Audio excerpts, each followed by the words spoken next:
तो दोपहर के 12 बजे हैं। आप सभी का स्वागत है। मैं हूं सचिन। ये खबर देश के हर नागरिक को देखना और समझना चाहिए, क्योंकि पहली बार देश में धर्म के नाम पर अब जाति के नाम पर भड़काने की साजिश की जा रही है। और ये सब कुछ हो रहा है देश के सबसे बड़े राज्य यूपी में। और इसके लिए हाथरस की पीड़ित बेटी को जरिया बनाया गया है। जो हाथरस दंगा गैंग पर अब तक की सबसे बड़ी 5 बड़ी खबरें सबसे पहले हम आपको बता देते हैं, फिर आपको बताएंगे कि आखिरकार इस पूरी साजिश का खुलासा कैसे हुआ। दरअसल हाथरस में जातीय हिंसा की साजिश रची गई। यूपी सरकार को अस्थिर करने की तैयारी थी। बाकायदा मुख्यमंत्री ने इसका संज्ञान लिया, इसकी बात कही।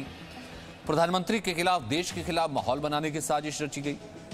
साजिश में नेता, पत्रकार, माफिया और कई संगठन शामिल हैं। जस्टिस फॉर हाथरस वेबसाइट से अफवाह फैलाई गई। बाकायदा एक वेबसाइट तक बनाई गई और उस वेबसाइट से अफवाहें फैलाई गई। वहीं हाथरस मामले में अभी भी एक और बड़ी खबर आई है। आरएलडी और समाजवादी पार्टी के कार्यकर्ताओं पर केस दर्ज किया गया है। जयंत चौधरी और भीम आर्मी के चंद्रशेखर पर भी केस दर्ज किया गया है। हाथरस में धारा 144 के उल्लंघन का आरोप लगाए गए और 400 से ज्यादा लोगों के खिलाफ दर्ज किया गया है यह केस।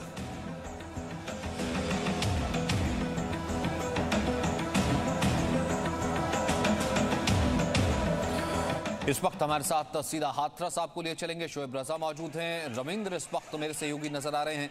दरअसल क्या ये शाहीन बाग के बाद से ही एक तरीके का दंगा गैंग सक्रिय है? सोशल मीडिया पर एक छोटी सी चिंगारी ढूंढता है और देश में अंतर्राष्ट्रीय स्तर पर देश को बदनाम करने की साजिश रचता है और बार बार इसी की कोशिश की जाती रही है। रविंद्र से हम समझेंगे। मनीष हमारे साथ मौजूद है, लेकिन सबसे पहले ग्राउंड पर हाथरस आपको ले चलते हैं। शोएब रजा, कल क्योंकि हमने देखा समाजवादी पार्टी के लोग भी पहुंचे, धारा 144 थी, लाठी डंडे भी हुए वहां पर, फिर चंद्रशेखर भी पहुंचे। क्या उन पर केसेस दर्ज किए गए हैं धारा के उल्लंघन का? और भी क्या धाराएं लगाई गई?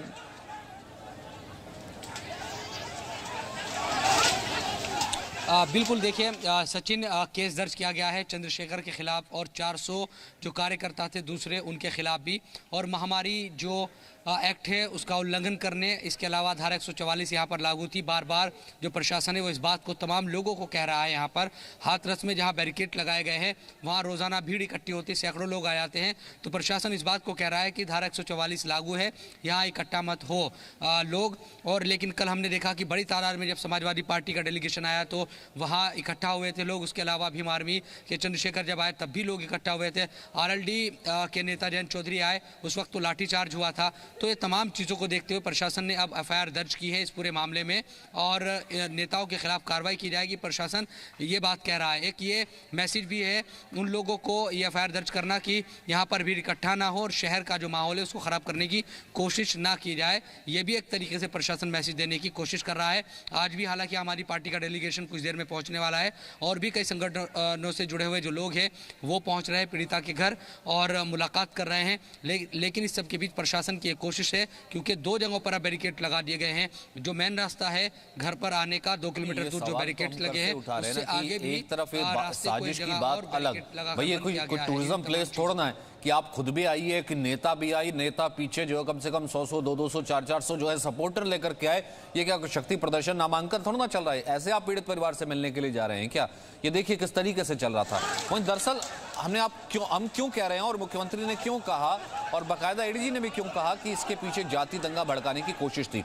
क्योंकि जैसे ही हाथरस सामने आया, बाकायदा एक सुनियोजित वेबसाइट तैयार की गई। जिस वक्त बच्ची की मृत्यु की खबर आई थी उस वक्त सफदरजंग अस्पताल में अचानक से सैकड़ों लोग पहुंच गए।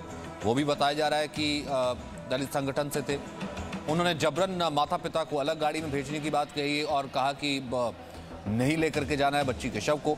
हिंसक प्रदर्शन के तरीके बताए गए बाकायदा इस वेबसाइट पर। प्रदर्शन के दौरान खुद कैसे बचे ये भी लिखा गया था इस वेबसाइट में। प्रदर्शन के दौरान कैसे हमला करें ये भी लिखा गया था और चेहरा छिपाने के लिए मास्क का इस्तेमाल करें ये भी लिखा गया था। पुलिस पर कैसे हमला किया जाना है, पुलिस कार्रवाई का वीडियो कैसे बनाना है और प्रधानमंत्री के इस्तीफे की वहां मांग करनी है। ईमेल के जरिए फिर आगे और लोगों को जोड़ने की बात करनी है और हजारों फेक आईडी कुछ ही घंटे में जुड़ गए।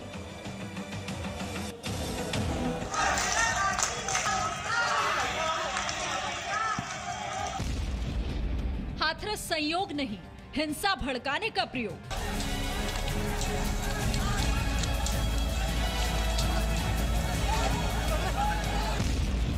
बेटी के नाम पर दंगा गैंग काम पर।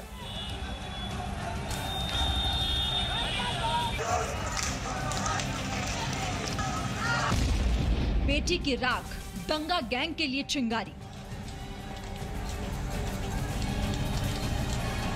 क्या हाथरस में इंसाफ की आड़ में दंगे की साजिश रची गई? क्या अमेरिका के जातिगत दंगों की तर्ज पर यूपी में दंगा फैलाने की साजिश थी? हाथरस पर जी न्यूज ने सबसे बड़ा खुलासा किया है। सूत्रों के मुताबिक वेबसाइट के जरिए दंगा भड़काने की साजिश रची गई थी। जस्टिस फॉर हाथरस जैसे सोशल मीडिया हैंडल पर लोगों को हिंसा फैलाने के लिए भड़काया। जी न्यूज आपको बताएगा कि कैसे इस वेबसाइट के जरिए यूपी में जातियों को लड़ाने की साजिश रची गई। सबसे पहले वेबसाइट पर फर्जी आईडी से हजारों लोगों को जोड़ा गया। योगी सरकार की छवि खराब करने के लिए इस वेबसाइट को तैयार किया गया। वेबसाइट पर कई आपत्तिजनक जानकारी दी गई। सूत्रों के मुताबिक वेबसाइट के जरिए दंगों के लिए फंडिंग की जा रही थी। साथ ही विरोध प्रदर्शन की आड़ में वेबसाइट पर देश और प्रदेश में दंगे कराने और दंगों के बाद बचने का तरीका बताया गया। वेबसाइट में मास्क लगाकर हमला करने की बात कही गई। प्रदर्शन के जरिए अधिकारियों पर हमले की बात कही गई। बहुसंख्यकों में फूट डालने के लिए वेबसाइट पर कई तरकीबें भी बताई गई। इस वेबसाइट के पीछे कई संगठनों के शामिल होने का शक है। उत्तर प्रदेश के योगी सरकार ने साफ कर दिया है कि प्रदेश में जातीय दंगा भड़काने की कोशिश की जा रही है। जिन्हें यूपी का विकास पसंद नहीं है, वो लोग षड्यंत्र कर रहे हैं। जिसे विकास अच्छा नहीं लग रहा है, वे लोग देश में भी और प्रदेश में भी दंगा, जातीय दंगा भड़काना चाहते हैं, सांप्रदायिक दंगा भड़काना चाहते हैं। इस दंगे की आड़ में विकास रुकेगा। इस दंगे की आड़ में उनकी रोटियां सेकने के लिए उनको अवसर मिलेगा। इसलिए वे नित्य नए षड्यंत्र करते रहते हैं और इन सभी षड्यंत्रों के प्रति पूरी तरह आगाह होते हुए हमें विकास की इस प्रक्रिया को तेजी के साथ आगे बढ़ाना है। जांच एजेंसियों को योगी सरकार के खिलाफ साजिश के अहम सुराग मिले हैं। उत्तर प्रदेश में दंगा भड़काने के लिए अफवाहों और सोशल मीडिया का दुरुपयोग हुआ।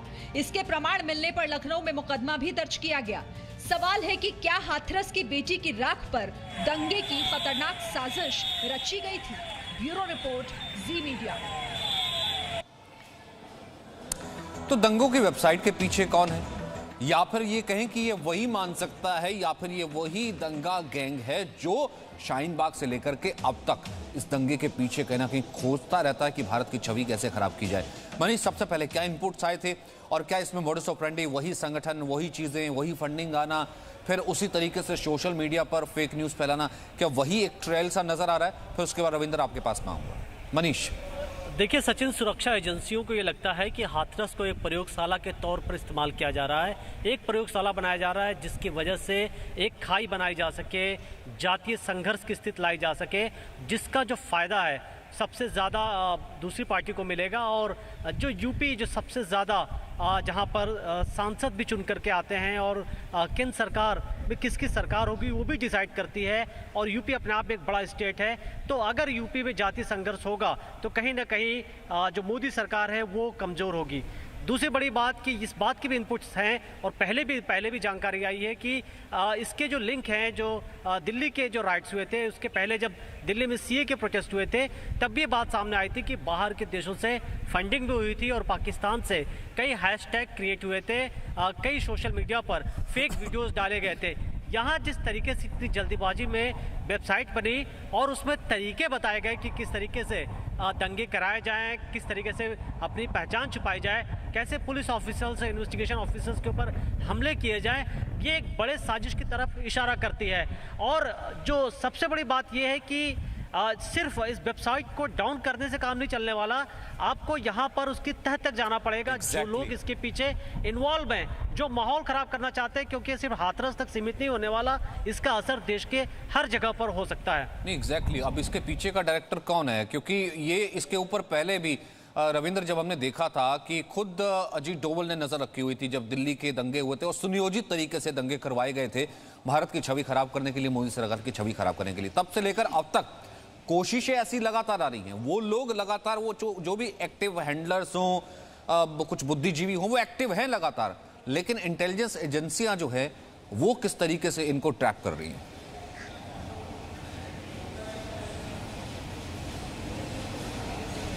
देखिए सचिन, केवल शाहीन बाग नहीं, हाथरस नहीं, बल्कि आप देखिए अगर इसके मूल में जाइए तो पिछले 6 साल से जब से मोदी सरकार आई है उनकी नज़र में एक हिंदुवादी सरकार देश में आ गई है और धीरे धीरे कई राज्यों में बीजेपी यानी हिंदुवादी संगठन से जुड़े हुए लोगों की सरकार बनी है। ये एक मूल में उनके बीच में धारणा है और उनका यही वजह है कि पहले उन्होंने मुस्लिम एक अल्पसंख्यक वर्ग के बीच में ये धारणा फैलाई।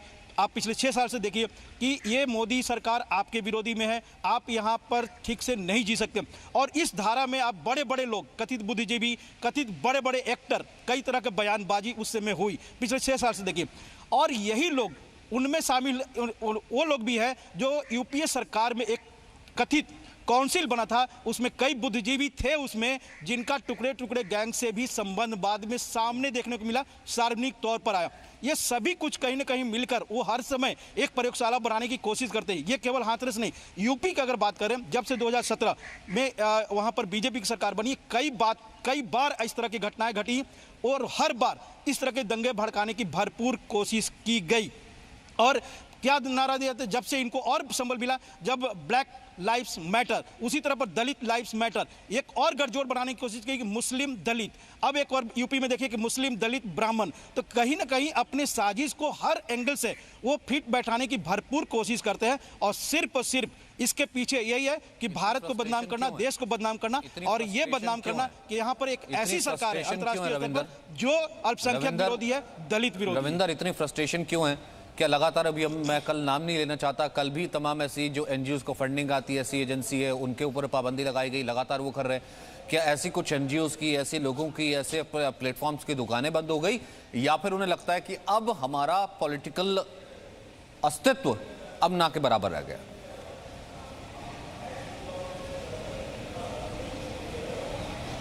बिल्कुल सचिन, आप देखिए कि जब 2014 के बाद से आपने देखी कि सैकड़ों की संख्या में ऐसे कथित एनजीओ थे जो धर्म परिवर्तन किया करते थे या इसी तरह के मुहिम पूरे देश में चलाते थे, उन सब का बोरिया बिस्तर बांध दिया गया, वो बंद हो चुके हैं, यहाँ से उनको भगा दिया गया एक तरह से। और उसमें एक बड़ा संगठन भी है जो कथित तौर पर पूरे वर्ल्ड में फैला हुआ है, उसको आपने देखा कि हाल फिलहाल में कुछ दिन पहले ही उसने बोला कि भारत में हम बंद कर रहे हैं अपना सारा कामकाज, लेकिन बावजूद उसके जो कथित वेबसाइट बना उसमें उसकी सक्रिय भूमिका रही। और जैसा कि मैंने कहा कि कई ऐसे बुद्धिजीवी, एक यूपीए सरकार में काउंसिल बना था, उसमें वो शामिल थे, बाद में वो टुकड़े टुकड़े गैंग में दिखाई दिए, जेएनयू में दिखाई दिए, हर जगह वो दिखाई देते हैं। तो कहीं ना कहीं ये सुनियोजित साजिश NGO plus political leaders, political party, और सिर्फ उनका मकसद है किसी तरह के एक राष्ट्रवादी अगर सरकार है, देश के लोगों का मानना है, उसको हटाएं, क्योंकि 300 से पार 2 बार लगातार हुआ है और उनको लग रहा है कि अगर यही तरह चलता रहा तो आगे पता नहीं कब उनको सत्ता का स्वाद भोगने को मिलेगा।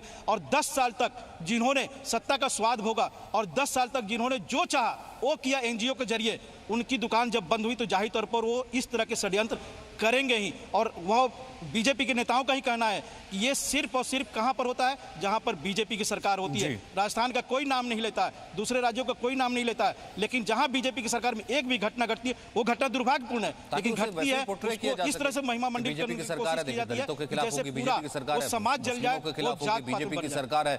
देखिए बेंगलुरु में दंगे हो गए, वहां पर मुसलमानों को जीने नहीं दिया जा रहा, एक तरीके का मोड़ सब है। अब तो बाकायदा, अब तो समझ में आने ही लगी है कि बाकायदा साजिश है क्या। यूपी के कानून मंत्री क्या कह रहे हैं, एक बार सुनते हैं।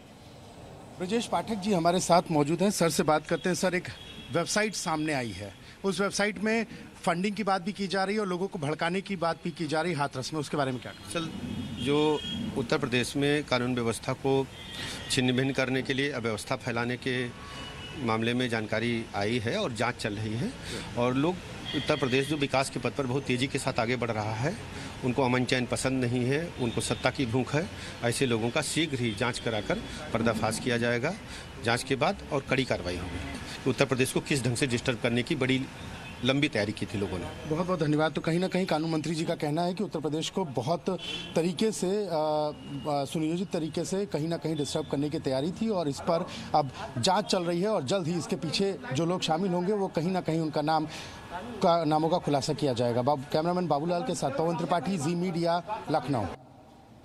देखिए, दो चीजें अलग है, हम लगातार सुबह से कह रहे हैं, किसी भी तरीके से आप हाथरस की घटना को ऐसा है कि ना जस्टिफाई कर सकते हैं और ना ही हाथरस की घटना पर से ध्यान हटा के इस घटना पर ला सकते हैं, क्योंकि हाथरस की घटना जो है एक बच्ची के साथ इस तरीके के काम हो जाना, फिर उसके बाद जो है उसे इंसाफ मिले, पूरा देश का खड़ा हो जाना, प्रशासन की लापरवाही, तमाम चीजें।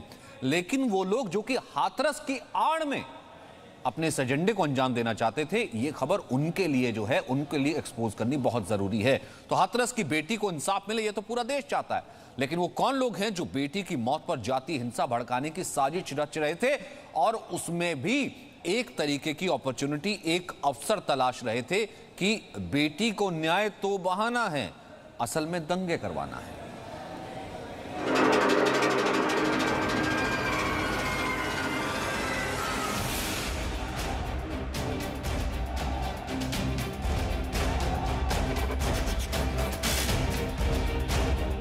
हाथरस में पावर पैक्ड पॉलिटिक्स के 48 घंटे।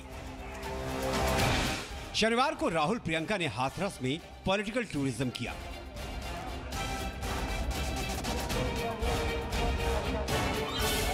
रविवार को समाजवादी पार्टी के कार्यकर्ता हाथरस पहुंच गए।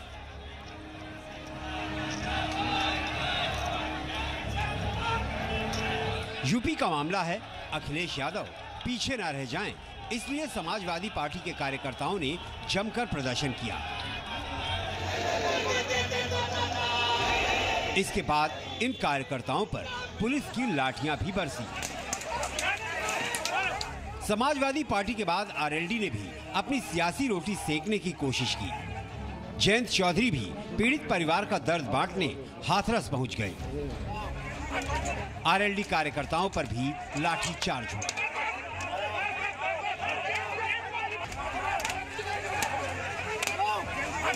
इन्होंने क्या कोई अपराध किया है?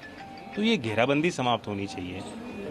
जो मुख्यमंत्री बात कह रहे हैं कि इनका नार्को किया जाएगा, सुप्रीम कोर्ट के स्पष्ट आदेश हैं। दोषी का भी, कोई अपराधी हो, उसका भी बिना उसकी अनुमति के आप नार्को टेस्ट नहीं करा सकते। तो इन पे कोई दोष है क्या? इन्होंने कुछ क्राइम किया? अब इनसे भी मिलिए। भीम आर्मी के चीफ चंद्रशेखर आजाद पीड़ित परिवार से मिलने हाथरस पहुंच गए। इन्होंने जाति का कार्ड खेला। जी न्यूज पहले दिन से आपको हाथरस पर सिर्फ और सिर्फ प्रामाणिक खबरें दे रहा है और हाथरस मामले को लेकर जी न्यूज ने नया खुलासा ये किया है, हाथरस की पीड़ित से रेप या गैंगरेप नहीं हुआ है। पीड़ित के शरीर पर चोट के कई निशान जरूर हैं। गर्दन और पीठ पर जख्म के निशान हैं। ये जानकारी जेएनएम मेडिकल कॉलेज के फोरेंसिक डिपार्टमेंट की रिपोर्ट से सामने आई है। हाथरस की पीड़ित पर अलीगढ़ मेडिकल कॉलेज की रिपोर्ट में इन चौंकाने वाली बातों की विस्तार से जानकारी दी गई है। हाथरस की सच्चाई इतने तक ही सीमित नहीं है। यूपी के मुख्यमंत्री योगी आदित्यनाथ ने पूरे मामले की सीबीआई जांच की सिफारिश करते हुए ये बताया कि प्रदेश में जातीय दंगा भड़काने की कोशिश की जा रही है। जिन्हें यूपी का विकास पसंद नहीं है, वो लोग षड्यंत्र रच रहे हैं। जिसे विकास अच्छा नहीं लग रहा है, वे लोग देश में भी और प्रदेश में भी दंगा, जातीय दंगा भड़काना चाहते हैं, सांप्रदायिक दंगा भड़काना चाहते हैं। इस दंगे की आड़ में विकास रुकेगा, इस दंगे की आड़ में उनकी रोटियां सेकने के लिए उनको अवसर मिलेगा। पूरे मामले की एसआईटी जांच भी चल रही है। दूध का दूध और पानी का पानी जरूर होगा, लेकिन एक अहम सवाल गांव के लोग भी उठा रहे हैं। आरोपियों की तरफ से सर्वधर्म समाज की बैठक बुलाई गई है। इसमें नारे लगे कि दोषी कोई बचे नहीं, निर्दोष कोई फंसे नहीं। इन लोगों ने ये भी सवाल उठाया है कि अगर पीड़ित परिवार इतना ही सच्चा है तो फिर सीबीआई जांच से डर क्यों रहा है। हाँ सर, सीबीआई इंक्वायरी है, वो जांच होनी चाहिए, ये मैं कह रहा हूँ। हाँ, जो भी है सच आ रहा है सामने। हाँ, जो जैसे FIR की जो रिपोर्ट है, मेडिकल है, उसका जो भी है वो सही आ रहे हैं। हाँ, कोई ऐसी बात घटनी नहीं है, बच्चे तो निर्दोष बताए गए। हाथरस से राजू राज और विशाल पांडे के साथ bureau report, ji media. Presenting B News app available on Google Play and App Store. Download it now.